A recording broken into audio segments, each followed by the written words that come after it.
Tapos parang inisip ko, sabi ni Nels, ano kaya, saan ka kaya pwedeng mag-stream? Yun yung unang tanong eh, saan ka pwedeng mag-stream? Hindi ko pa alam yung Twitch dati. As in, wala akong ka-idea. Tapos nakita ko, sa Facebook meron. Ang tawag pa Facebook Gaming. Nasa kalain nyo, na mula dito sa platform na to, marami akong makikilalang mga tao na hindi ko naman iniisip na may manonood sa akin.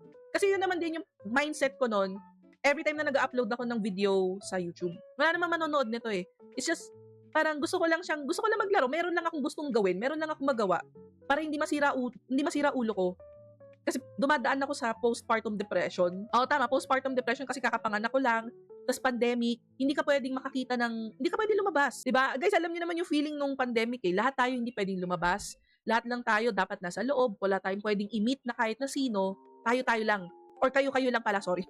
Hindi na tayo pwede magkita, tapos tayo lang. Pero, alam niyo yun, 3 lang kami ni Nel sa bahay, kasama yung little Mori-chan. Tapos na-bring up niya yung stream. Para lang meron lang ako magawa. So, it's also a way for me to battle postpartum depression. So, naisip ko, bakit hindi na lang sa Facebook? At least mas madali pang makakuha ng followers. Yun pa yung inisip ko.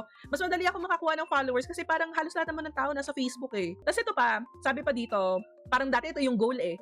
You are eligible for the level up program if you meet these 3 requirements. Guys, naalala niyo ba to? Yung mga galing Facebook. Having 100 plus followers on your page. Guys, dati ang ang pinakamahirap dito dati, yung makakuha ka ng 100 plus followers. Kaya yung mga friends nyo sa Facebook, sa pilitan yan kapag kunwari gumawa ka ng gaming page, invite mo silang lahat.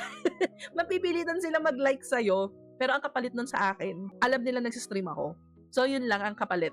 Alam ng mga tao within my circle of friends, or friends ng asawa ko or whatever, na streamer ako, nagsistream ako. Tapos nakabuladlad pa yung pagmumukha ko dyan. So yun.